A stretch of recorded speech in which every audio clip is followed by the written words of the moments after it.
Bismillahirrahmanirrahim. Assalamualaikum warahmatullahi wabarakatuh. Alhamdulillahi rabbil alamin. Wa ashhadu an la ilaha illallah wahdahu la sharika lah waliyus salihin. Wa ashhadu anna sayyidana wa nabiyyana Muhammadan abdullahi wa rasuluhu sadiqul amin.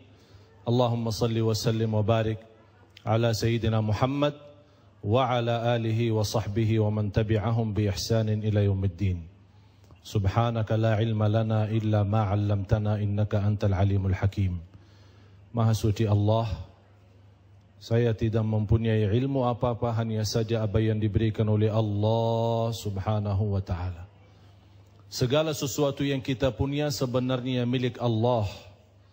Oleh karena itu jangan anda sedih atas kehilangan dan kekurangan sesuatu, karena semuanya dari Allah dan kembali kepada Allah Subhanahu wa taala. Semuanya teratur.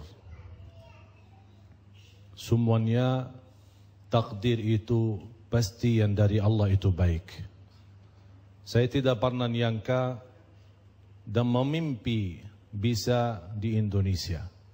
Tapi subhanallah, atas perintah Allah dan kemudahannya, saya bisa menjadi salah satu orang Indonesia.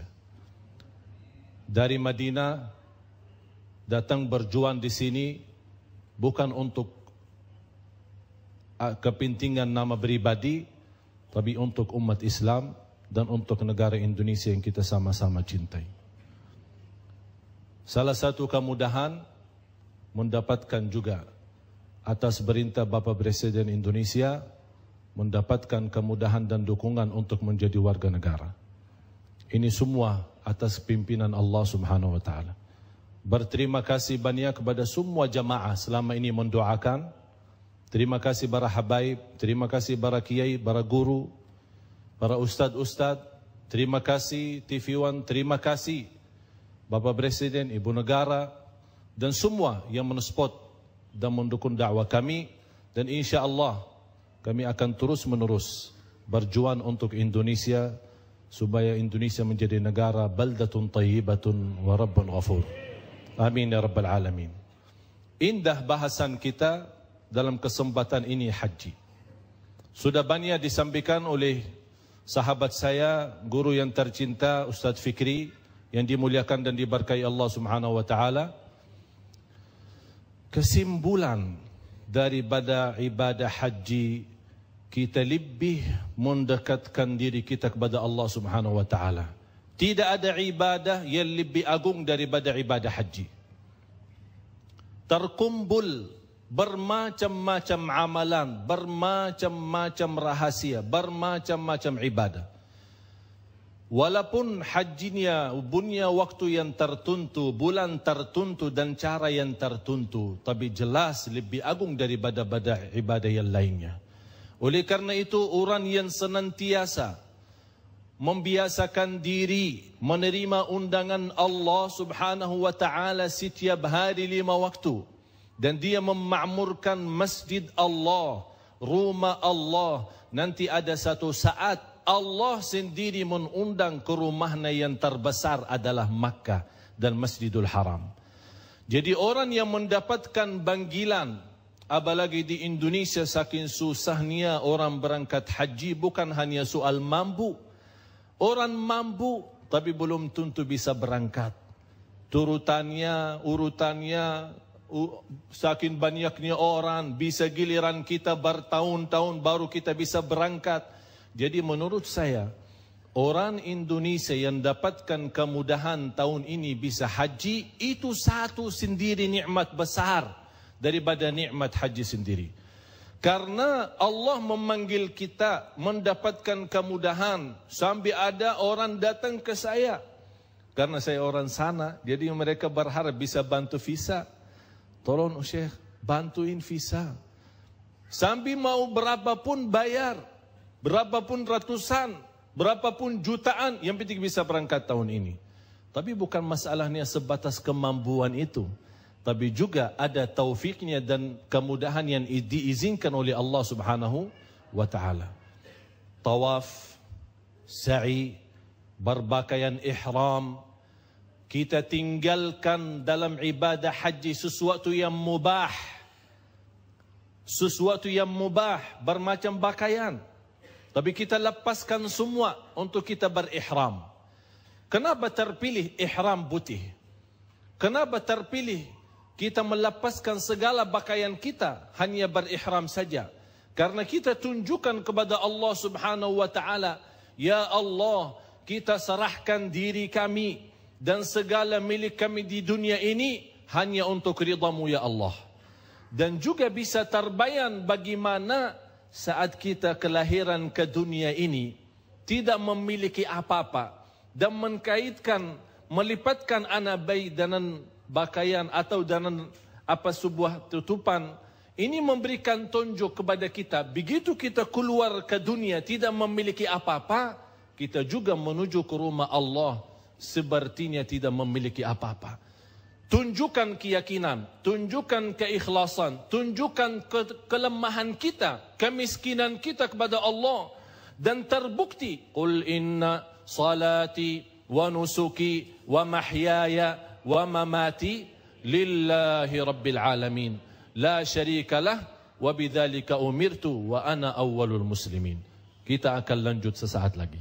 Subhanallah, ritual haji memang begitu banyak dan tentu saja waktu kita yang amat sangat singkat, sangat mustahil untuk bisa mengupas semuanya. Tetapi yang jelas sisa segmentasi kita, masih ada beberapa segmentasi kita akan mencoba untuk menggali inti-inti daripada apa yang sedang kita lakukan di tanah suci, di mana jutaan manusia pada bulan ini menuju ke tempat yang suci. Tetaplah bersama kami akan kembali selepas pesan-pesan yang berikut ini.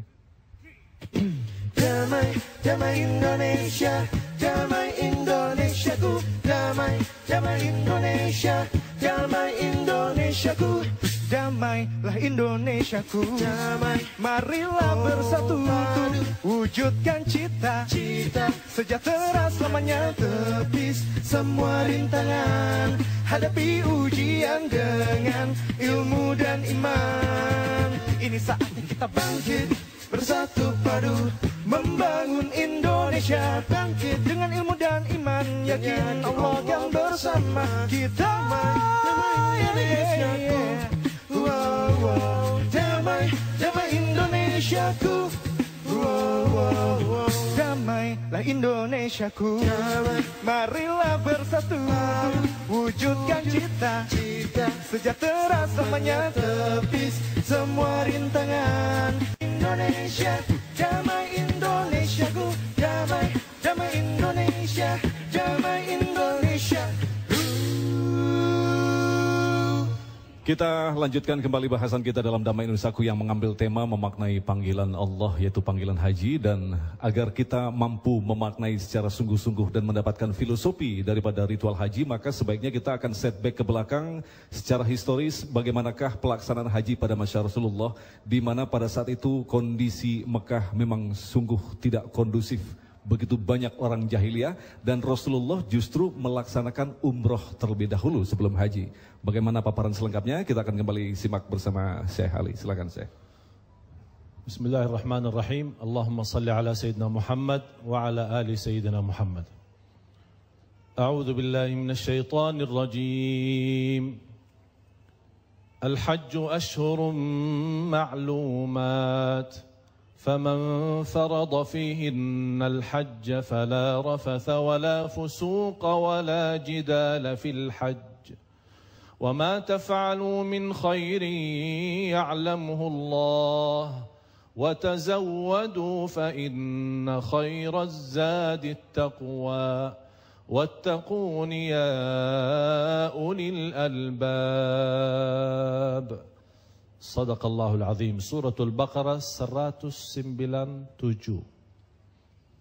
Inti melaksanakan ibadah haji adalah menanamkan takwa kita kepada Allah Subhanahu wa taala. Kalau coba bayangkan saat kita berhaji dan nawaitu, kita tinggalkan segala sesuatu yang mubah, la rafatha, sesuatu kefasikan, la fusuqa, dan kita tinggalkan berdapatan wala jidala fil hajj. Agar kita apa? Menjadi orang yang suci. Bersatu pakaian, menanamkan kesucian batin.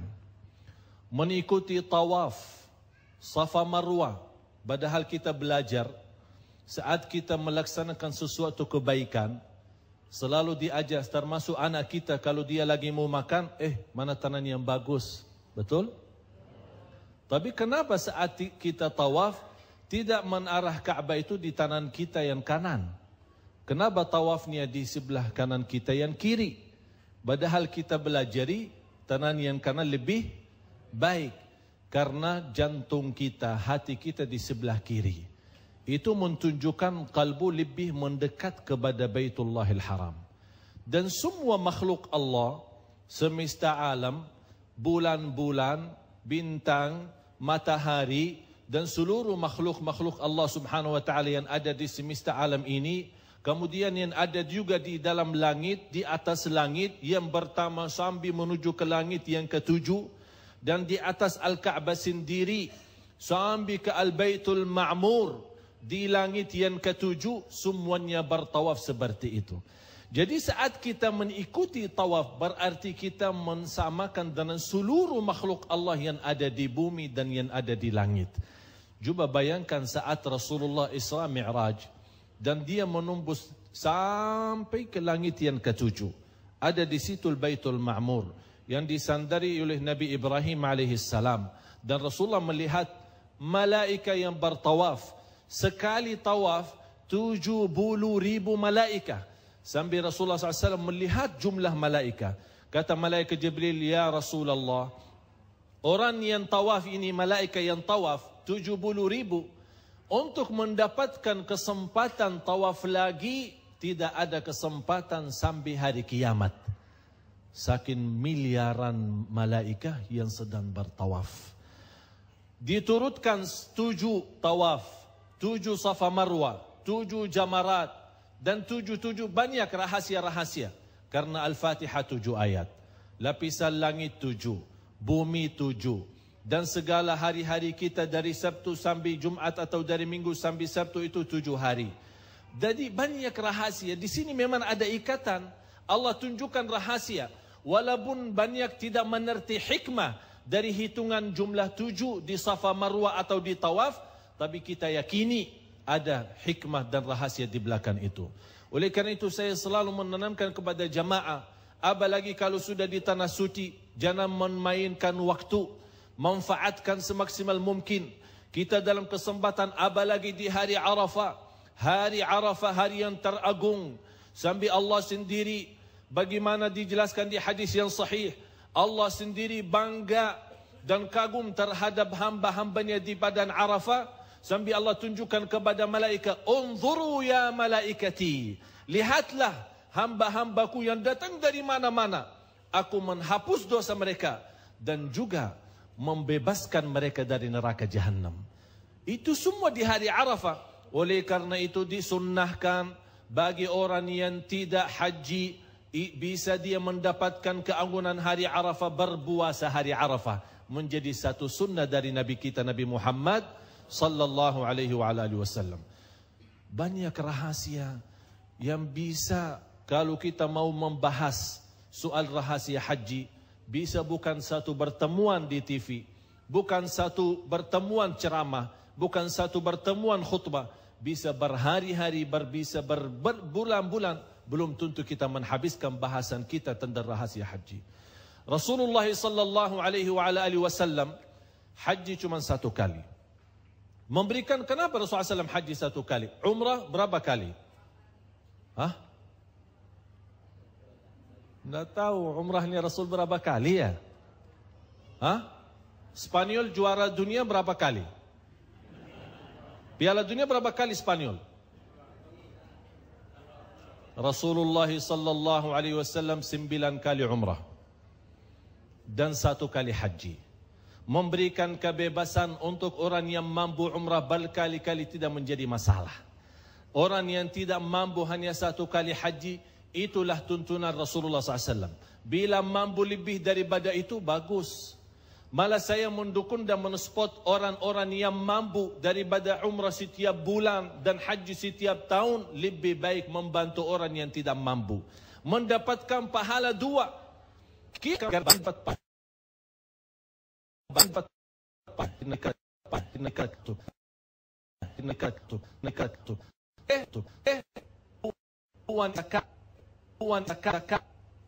Jadi hitungan zakat tahun kita bagi bayar untuk bayar haji. Tidak ada kaitan soal umrah dan haji. Boleh orang berhaji walaupun dia belum umrah. Sebagaimana di antara syarat surusan haji, di antaranya kan ada tamattu', ada qiran, ada ifrad. Ifrad kan itu haji, labbaik Allahumma haji. Tapi kalau kita, apalagi di Indonesia, kalau kita orang merasa dan melihat begitu susahnya untuk berangkat haji, belum tentu dengan kumpulan dana, belum tentu kita dapat. Kenapa tidak memanfaatkan kesempatan itu? Sudah ada rezeki, kita segera ke Baitullahil Haram berumrah dulu. Untuk menanamkan rasa rindu dan berdoa di sana di tanah suci, supaya Allah memberikan izinnya dan kemudahannya datang haji. Daripada menunggu 10 tahun, belum tentu dapat. Malah ada yang saya mendengar berita 5 tahun dia menunggu gilirannya, begitu jatuh gilirannya tahun ini, malah dia meninggal tahun ini. Belum dapat dia berhaji. Jadi seperti ini kita bisa memanfaatkan kesempatan. Walaupun harus kita memahami tidak disyaratkan untuk berhaji yang sah atau haji mabrur, tidak disyaratkan harus umrahnya dulu. Tapi dalam kondisi dan keadaan sebagaimana Rasulullah SAW berkali-kali menunda kesempatan umrah karena kondisi keadaan Makkah, karena masih dikuasai oleh Quraisy dan oleh jahiliyah. Oleh karena itu begitu Rasulullah SAW mendapatkan kesempatan dia mudah, dia menggerakkan umrahnya dulu baru dia berhaji. Walaupun sudah dijelaskan oleh ulama tidak ada kaitan, bisa orang berhaji walaupun tidak umrah sebelumnya. Tapi jelas lebih afdal cara Rasulullah SAW, lebih baik cara Rasulullah SAW, lebih sempurna cara Rasulullah SAW berumrah kemudian berhaji, sebagaimana cara haji Rasulullah SAW namanya tamattu', umrah, labbaik Allahumma umratan wa hajja, labbaik Allahumma umrah dan haji. Bapak Ibu pemirsa TV One di mana saja berada yang dimuliakan dan diberkahi Allah Subhanahu wa taala. Ada satu rahasia. Waktu kita tawaf maupun Safa Marwah, khususnya susunannya 7, banyak orang bingung saat dia berdoa. Malah ada satu cara mudah dan sederhana. Kenapa kita mengikuti doa berteriak dengan suara-suara keras tapi tidak mengerti intinya dan memahami maknanya? Malah orang sambil dia bertawaf memegang HP-nya dan cek. Apa cek? Foto. Lagi foto bagi kameranya karena penaruh dengan gunungnya atau gedung yang tertinggi di sekitar Masjidil Haram. Padahal sudah dipesan oleh ulama dan oleh salah satu raja Arab, jangan ada bangunan yang lebih tinggi daripada Ka'bah sendiri. Tapi sekarang kita melihat orang sibuk lagi tawaf, mutawifnya berdoa, teriak dia ikut. Amin, ighfirli, irhamni. Masih sibuk untuk mengambil foto-foto. Manfaatkan tawaf daripada sibuk mengikuti yang tidak mengerti artinya, atau berdoa dalam bahasa Arab tapi tidak memfahami isinya.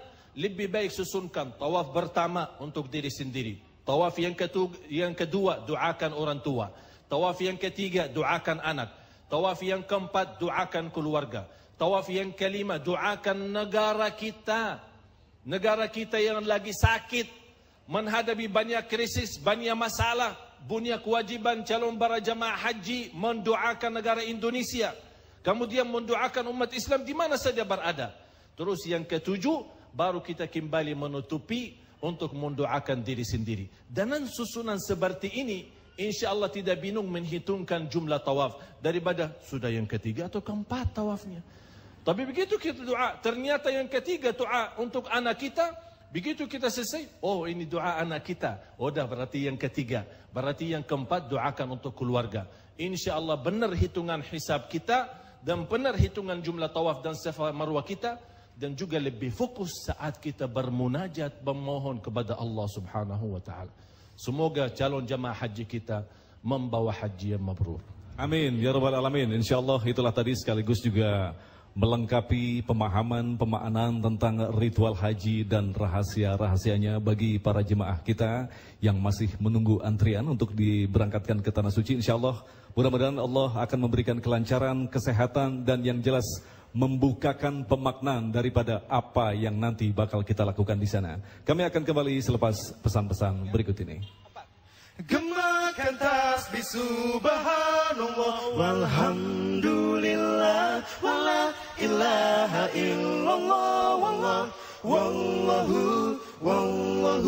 akbar. Au au au au au au au au au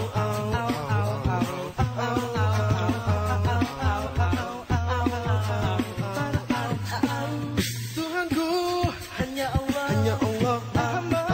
ya Rasulullah, ikarkan di jiwamu, you know.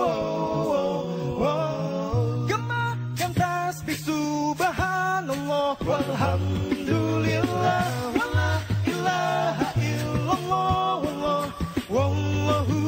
wallahu akbar. Hidupmu karena Allah, matimu juga karena Allah. Jangan ragu padanya, jangan ragu.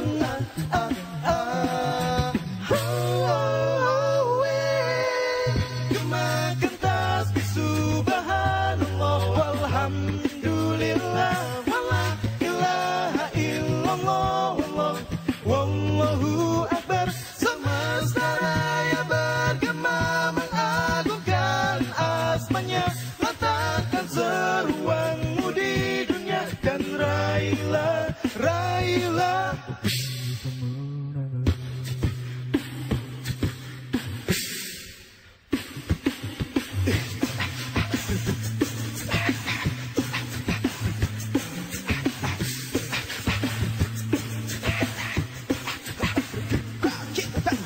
kawan jaga hatimu, jaga selalu hatimu. Indonesiaku, damai, damai Indonesia, damai Indonesia.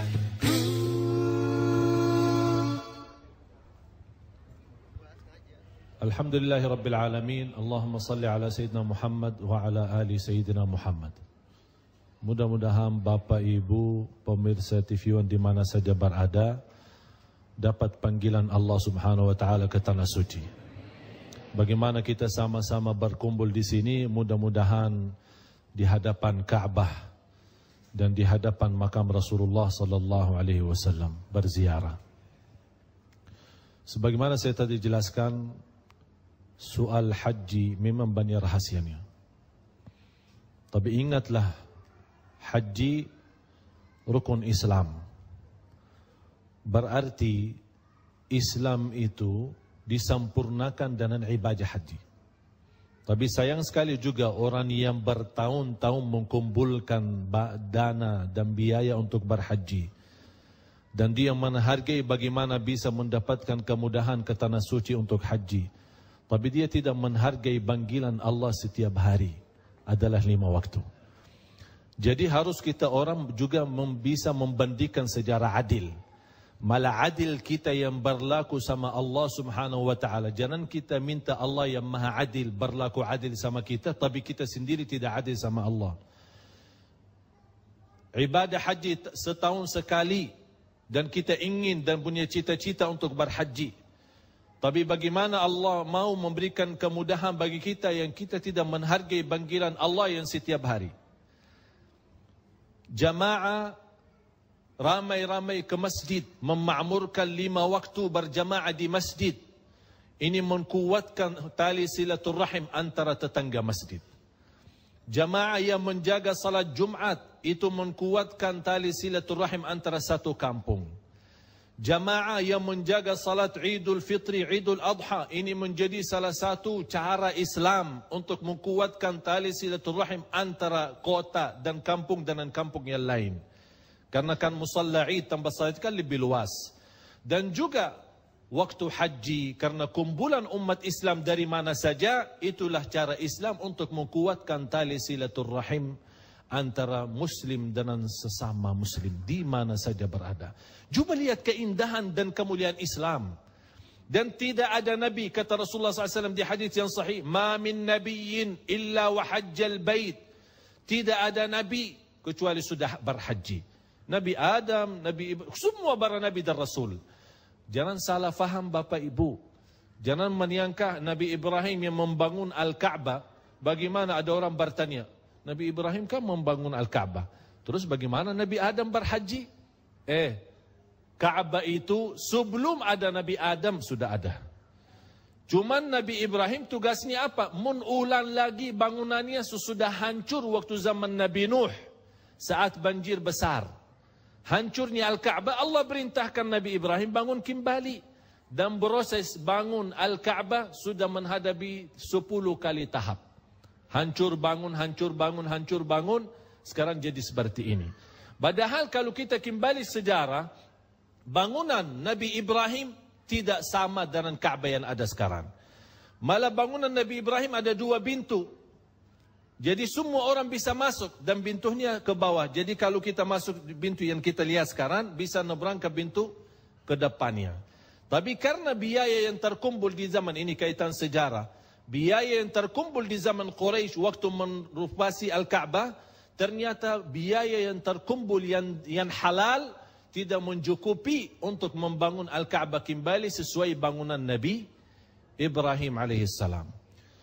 Jamaah sekalian yang dimuliakan Allah Subhanahu wa taala, perlu kita belajar sejarah Al-Ka'bah. Dan juga perlu kita fahami satu hal. Ada satu ancaman Rasulullah SAW bagi orang yang mampu tapi dia tidak mau berhaji. Rasulullah SAW bersabda, "Man istata'a an yahijja falam yahij, laisa alaihi illa an yamuta yahudiyan atau nasraniyan." Rasulullah SAW menjelaskan bagi orang yang mampu berhaji, tapi dia tidak mau laksanakan, malas, alasannya lebih baik yang lain, alasannya mau hiburan kemana, dia tapi tidak mau haji, ada ancaman bisa meninggal dalam keadaan Yahudi atau Nasrani. Terus bagi orang yang tidak mampu, tapi dia ingin, rindu, kangen untuk bisa ke tanah suci, tapi tidak mampu, jangan lupa tetap menjaga nawaitu. Innamal a'malu binniyat. Walaupun Anda tahu diri bolos, tidak punya apa-apa, kosong, tidak punya uang, tidak punya usaha, tidak punya kerjaan, dari mana? Mustahil. Itu bisa menjadi mustahil bagi otak kita dan fikiran kita. Tapi bagi Allah, kun fayakun. Kalau bagi Allah mengundang haji, tidak bagi undang-undang negara. Dan tidak bagi aturan Arab. Dan tidak bagi aturan kerajaan. Kalau sudah ada perintah dari Allah, kun fayakun, selesai. Oleh karena itu, Allah menghargai nawaitu kita. Malah Rasulullah SAW bersabda di hadis yang diriwayatkan Imam Bukhari dan Muslim, innamal a'malu binniyat. Langkah pertama untuk beramal nawaitu. Malah hadis yang satu lagi yang lebih indah. Man nawa hasanatan falam ya'malha. Barang siapa yang nawaitu sebuah kebaikan tapi tidak sempat berlaku kebaikan itu, dapat satu kebaikan. Kalau dia sempat laksanakan, 10 kali lipat kebaikan itu. Berarti jamaah sekalian, dengan nawaitu saja Allah memberikan nilai ibadah itu. Malah di hadis yang lain, man nama fi lailatin wa nawa an yaquma minal lail. Barang siapa yang tidur malam hari, ada niat untuk salat malam, tapi kemudian ketiduran. Begitu bangun subuh, ya Allah, lewat salat malamnya. Terhitung, sudah ditulis oleh malaikat, sudah salat malam. Ini menjadi sebuah anugerah dan kemudahan, kemuliaan khususan untuk umat Nabi Muhammad sallallahu alaihi wasallam. Dari nawaitu pun terhitung. Oleh karena itu Bapak Ibu, jamaah sekalian, tolong jaga niat baik. Walaupun Anda menyangka tidak mampu laksanakan sesuatu itu, selalu menghadirkan nawaitu baik. Karena tidak mengurangi ibadah kita, malah justru memberikan pahala yang tersembunyi oleh Allah Subhanahu wa taala. Oleh karena itu, selalu menghadirkan nawaitu. Karena nawaitu adalah mengkaitkan semua ibadah. Dan tidak sah ibadah seorang tanpa ada nawaitu. Oleh karena itu, dalam segala gerakan, dalam segala kunjungan dan segala ibadah, selalu kita menghadirkan nawaitu. lillahi rabbil alamin la syarika lahu wa bidzalika umirtu wa ana minal muslimin. Begitulah agama ini menjawab, bagi kita yang memiliki kemampuan untuk berangkat, maka kita pun terpanggil. Dan begitulah agama ini menjawab bagaimana kita yang masih memiliki niat tetapi Allah belum memberikan kita keluasan rizki, Allah pun akan mengganti dengan nilai niat kita. Nah pemirsa yang dirahmati Allah, kami yakin tentu saja seperti yang kita katakan tadi, dalam waktu yang sangat singkat, makna-makna haji yang begitu luas seperti luasnya lautan, tentu sangat mustahil kita akan bahas dalam waktu yang tidak lebih dari 2 jam. Tapi insya Allah mudah-mudahan satu segmentasi lagi kita akan membuka segmentasi tanya jawab. Sekali lagi mudah-mudahan akan mampu mewakili pertanyaan-pertanyaan pemirsa yang ada di rumah. Tetaplah bersama kami, Damai Indonesiaku. Hanyalah untuk Allah kan ku persembahkan cinta yang tertinggi dan termurni yang tumbuh dalam nurani. Hanyalah untuk Allah selalu kusandarkan segala pengharapan dan doa. Beri daku cahayamu, ku sandarkan hanya padamu ya Allah. Ku persembahkan, kan ku ungkap rasa yang terindah. Damai, damai Indonesia, damai Indonesiaku, damai, damai Indonesia, damai Indonesiaku. Anda masih bersama kami dalam Damai Indonesiaku yang mengangkat tema memenuhi panggilan Allah melalui ritual haji. Segmen 1 hingga segmen ke-6 kita telah mendapatkan begitu banyak ilmu, walaupun cukup singkat, tapi insya Allah mudah-mudahan akan kembali merimain kita tentang pemaknaan kita dari ritual haji. Nah, pada segmentasi selanjutnya dalam waktu kita yang amat sangat singkat, kami persilahkan kepada 2 penanya saja untuk memberikan pertanyaan kepada guru-guru kita. Kami persilakan di bagian Bapak terlebih dahulu. Silakan Pak, sebutkan nama dan pertanyaannya. Bismillahirrahmanirrahim. Assalamualaikum warahmatullahi wabarakatuh. Nama saya Anton Suhardianto, Sekretaris DKM Darussalam Pak. Ahwan Ustaz, saya bertanya ada 2. Yang pertama adalah Idul Adha kita ini bertepatan dengan hari Jumat besok ini. Kira-kira bagaimana sholat kita Jumat itu, sedangkan paginya kita sudah ada sholat Idul Adha. Itu yang pertama, mohon dijelaskan dengan detail dan yang baik begitu Pak. Yang berikutnya, kira-kira bagaimana hitung-hitungan kurban kita ini. Kadang-kadang kita cukup 2 saja, satu kambing, istri sama suami, sedangkan anak-anak banyak, kira-kira hitung-hitungannya gimana Ustaz? Baik. Mohon dijelaskan. Terima kasih. Assalamualaikum warahmatullahi wabarakatuh. Waalaikumsalam. Kalau keluarganya 15 berarti beli 15 ekor. Masya Allah. Kita buka restoran itu ya. Satu lagi penanya dari bagian ibu-ibu. Silakan. Sudah dinyalakan mic-nya.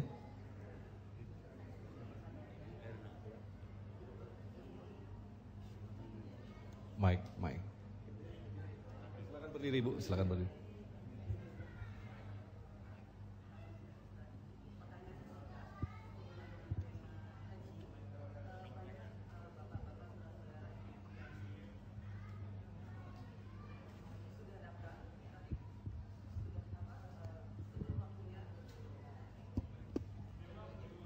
Tolong diulang agar jemaah yang ada di rumah bisa mendengarkan.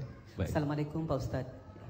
Singkat pertanyaan saya, sehubungan dengan pada jamaah yang sudah daftar haji, mereka kebagian waiting list, tapi pada saatnya sebelum waktunya sudah dipanggil Allah Subhanahu Wa Taala. Bagaimana pahalanya? Terima kasih. Baik, terima kasih Ibu Hajah Eti untuk Ustadz Fikri. Yang pertama untuk Syekh Ali. Kami persilakan. Waktu kita sangat singkat.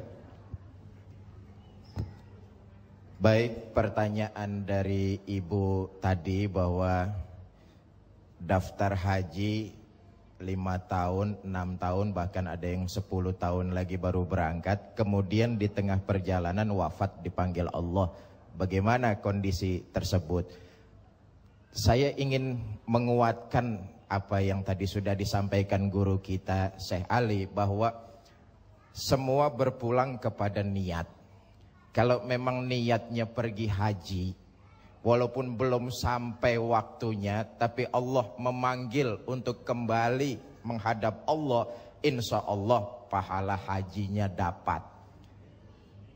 Tadi guru kita sudah bilang bahwa segala sesuatu tergantung niatnya. Kalau niat kita memang hanya mencari keridhaan Allah dan memang niat pergi haji, di tengah jalan itu kita dipanggil oleh Allah, mudah-mudahan pahala hajinya kita dapat. Begitu ya Bu ya. Jangan juga, lewat mimbar yang mulia ini kita berharap bahwa tahun-tahun berikutnya mestinya pemerintah Indonesia kita ini mengadakan lobby lagi kepada kerajaan Arab Saudi agar supaya kuota kita ditambah. Karena memang sebagai negara yang mayoritas penduduknya muslim, kita diantaranya yang terbesar tiap tahun ngirimin jamaah kita untuk beribadah haji. Kita berharap tahun-tahun ke depan pemerintah kita mampu mengadakan lobby ulang terhadap penambahan kuota-kuota ibadah haji. Itu saya pikir nanti dilanjutkan oleh guru kita. Silakan. Baik, terima kasih Ustadz Fikri. Mudah-mudahan Pak Menak yang ada di sana barangkali menyaksikan Damai Indonesiaku akan menjadi masukan bagi kita. Silakan, saya ada 2 pertanyaan. Bismillah, alhamdulillah, Allahumma salli ala Sayyidina Muhammad wa ala ali Sayyidina Muhammad. Bagus pertanyaannya. Jatuhnya hari Id adalah hari Jumat. Walaupun sampai sekarang belum isbat, bisa jadi maju mundur ya. Tapi seandainya, bagaimana hukumnya kalau jatuhnya hari Id, siangnya Jumat, langsung di hari Jumat itu. Memang ada berbeda pendapat antara ulama, termasuk antara mazhab sendiri. Tapi yang jelas kesimpulannya, orang yang salat Id tidak ada kewajiban untuk salat Jumat. Tapi sah salatnya kalau dia ikut salat Id dan ikut salat Jumat. Tapi kalau dia ikut salat Id, tidak mau ikut Jumat, tetap mengganti zuhur. Artinya jangan, sudah salat Id, sudah ada Jumatan. Ya zuhurnya kemana? Ya kan tetap ada salatnya. Ya, ini memberikan hanya keringangan, walaupun sekali lagi, masalah ini berbeda pendapat. Berbeda pendapat antara ulama, terutama antara semua mazhab. Tapi mazhab Syafi'i sendiri, walaupun ada 2 kata di dalam mazhab Syafi'i sendiri, tapi yang lebih kuat dasarnya, orang yang salat Id tidak ada kewajiban salat Jum'ah. Malah ada yang lebih rahasia di antara berbeda pendapat, dibedakan antara orang kota sama orang kampung. Karena lebih kampung beristiwa atau kondisi di kampung lebih susah untuk melaksanakan 2 keadaan apa Id sama kemudian Jumat. Tapi intinya dan kesimpulannya jamaah sekalian, kalau untuk Jumat tetap dilaksanakan, masjid tetap beraktivitas Jumat. Tapi yang sudah di antara jamaah yang salat Id, dia tidak mau ikut Jumat, tidak menjadi masalah. Artinya, mana lo habis Jumat? Tak salat Jumat ya?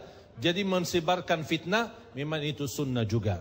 Tidak menjadi masalah. Tapi kalau ikut Jumat dan ikut juga salat Id, kemudian Jumatnya juga tidak menjadi masalah. Dua-duanya benar dan masalah itu luas dan tidak ada menyebarkan persoalan dan berbeda pemahaman gara-gara itu membuat fitnah atau persoalan.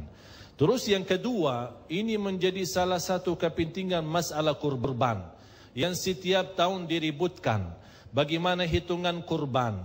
Sunnah Rasulullah SAW, sebagaimana di hadis sahih Bukhari dan Muslim, dan sebagaimana di riwayat Abi Daud dan Tirmizi, kemudian Ibnu Majah, Rasulullah SAW berkurban 1 kambing. Hadza anni wa an ahli baiti. Sambil Rasulullah SAW sebutkan, ini atas diriku dan keluargaku. Keluargaku. Rasulullah SAW berapa istrinya? Tapi kenapa 1 kambing? Kembali kepada cerita Nabi Ibrahim, karena sunnah kurban sebenarnya sunnat Nabi Ibrahim alaihissalam. Waktu dia menjalankan perintah mimpinya, mensembelih anaknya, kemudian Allah menggantikan dengan 1 ekor kambing. Tapi kenapa tidak menggantikan 5? Karena Nabi Ibrahim, Nabi Ismail, Nabi Ishak, kemudian istrinya 2 Hajar dan Siti Sarah. Kenapa Allah tidak menurunkan 5? Karena cukup 1 keluarga, 1 ekor kambing. Sebagaimana penjelasan di surah As-Saffat, surah 37 ayat 107. Kemudian juga di hadis yang diriwayatkan Abi Daud, Ibnu Majah, Ibnu At-Tirmizi dan yang lain-lainnya, ada seorang datang bertanya Abu Ayyub Al-Ansari, namanya Atha ibnu Yasar. Atha ibnu Yasar seorang dari tabi'in. Datang kepada Ayyub Al-Ansari, "Ya Aba Ayyub, madza kana ala ahdi Rasulullah sallallahu alaihi wasallam?" Bagaimana di masa Rasulullah sallallahu alaihi wasallam menkurbankan di hari kurban? Abu Ayyub Al-Ansari sebagai sahabat dan dia melihat berlaku Rasulullah SAW, beliau menjelaskan di masa Rasulullah, di zaman Rasulullah, menghitungkan kurban 1 ekor kambing adalah 1 kepala keluarga. Jadi misal, saya kasih contoh, bapak istrinya 4. Misal ini, kok misal aja diributin? Bapak istrinya 4. Semasing-masing beristri punya 10 anak.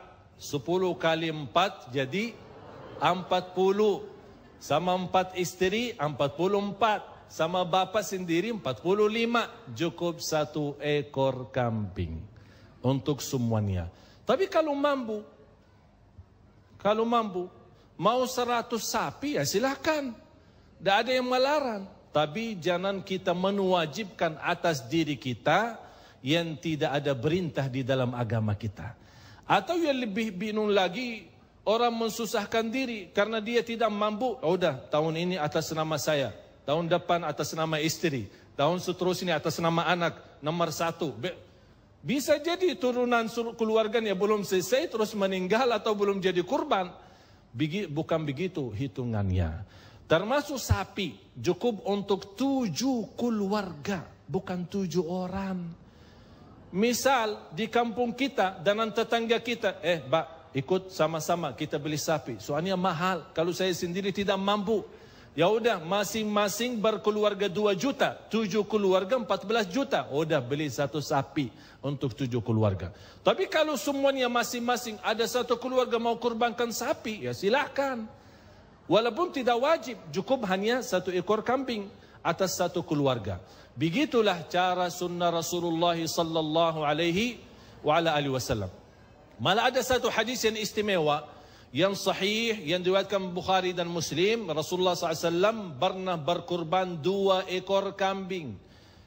Dijelaskan kenapa Rasulullah 2 ekor kambing. 1 anni wa an ahli baiti. Ini 1 untuk diriku dan keluargaku. Yang 1 lagi atas diriku dan umatku yang tidak mampu. Sampai orang yang tidak mampu di umat Nabi Muhammad SAW sudah dikurbankan oleh Rasulullah sallallahu alaihi wasallam. Jadi jangan salah faham. Yang menghitungkan soal kambing itu beroran adalah akikah. Kalau akikah baru hitungannya oranan. Laki-laki 2 kambing, perempuan 1. Tapi kalau kurban Idul Adha menghitungkan dengan keluarga. Bagaimana bagi orang yang sudah meninggal? Pendapat ada 2. Boleh digabungkan dengan keluarga kita. Misal atas nama saya dan keluarganya plus orang tua saya yang sudah meninggal.